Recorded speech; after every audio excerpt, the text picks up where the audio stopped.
জানো তো, রবিবারের মধ্যে না একটা আলাদাই আনন্দ আছে। রবিবার দুপুরবেলা আমরা চারজনে একসঙ্গে খেতে বসি।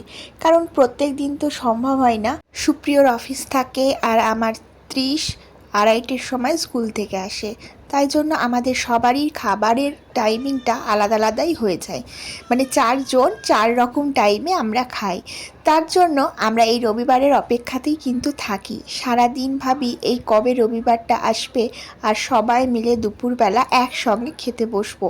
এর মজাটাই কিন্তু খুব আলাদা। আজ সুপ্রিয় সকালবেলাতেই গিয়েছিল মাছের বাজারে। আমি আর আজকে যাইনি, জানো তো। ও গিয়ে মাছ নিয়ে এসেছে, আর সেই সময় না আমি বিভিন্ন ঘরের কাজগুলো করে নিয়েছি। মাছটা আনার সঙ্গে সঙ্গেই মাছ ধুয়ে একদম রান্না বসিয়ে দিয়েছি। রবিবার তো আমার খুব দেরি হয়ে যায় রান্না করতে, তাই আজকে বেশি পদ কিছু রান্না করব না, শুক্তো করব। কারণ রবিবার ছুটির দিন হলেই না এই শুক্তোটা আমি প্রায় করে থাকি। এই শুক্তো দিয়ে গরম ভাত খেতে আমার হাজব্যান্ড ভীষণ ভালোবাসে।